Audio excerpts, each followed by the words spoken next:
Hi everyone. I want to share an activity for couples to use that might be helpful in facilitating communication or moving through conflict. For those of you that have kids that have toys at home, this activity is going to be pretty easy for you.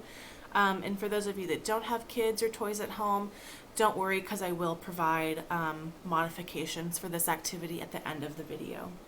So in any relationship, whether it's with your partner or a friend or a family member, there is going to be conflict. It's kind of inevitable in relationships. And people usually have different ways of expressing their messages or communicating their feelings, emotions, experiences.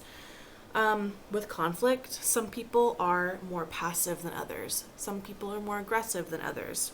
Or you might be somewhere in the middle. So in a conflict, you usually have your own message and then your partner has a different message. And that's where the conflict happens, is hearing each other's messages and understanding it and seeing their perspective. A way to overcome any kind of communication barrier is to make it as simple as possible. Like I said, some people communicate in different ways, or some people avoid communication in general. So for this activity, we're going to use toys. It's going to be kind of a playful activity. And you might be thinking toys are for kids. Well, that might be true, but when you play and when you express your message through a different means of communication, you access areas of your brain that you normally would not use in communication. So play is a good way to do that. You can access areas of your brain that are more creative and that bring up different perspectives and connections that you normally wouldn't use. So the way this activity goes is you are going to find a time for you and your partner to be alone together with some toys. And what you're going to do is, instead of expressing your message verbally through words, you're going to express your message through toys. And these can be symbols for feelings, emotions, experiences, thoughts. So this does not have to be a helicopter. This can be a feeling of urgency, or it can be an experience of running away. Those are just two examples. This doesn't have to be a magnifying glass. You can use this as a way to communicate that you're perceiving something differently or in a specific way.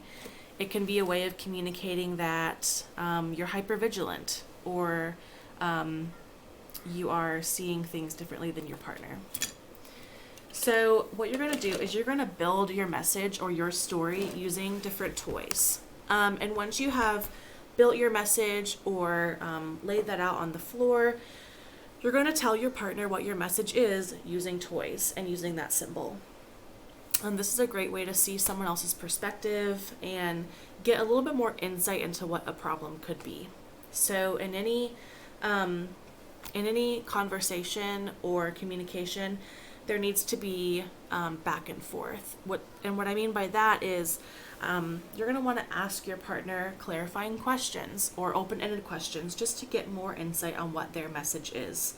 And hopefully this will allow you and your partner to communicate in a more creative, open way that might bring up different perspectives or solutions that you might not have thought of.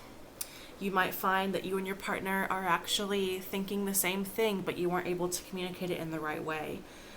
Or you might find a solution to your problem that works for both of you. So that's the activity. Like I said, if you don't have toys at home, a good way to modify this activity is through communicating your message through art, using a piece of paper, markers, colored pencils, and just drawing your message out.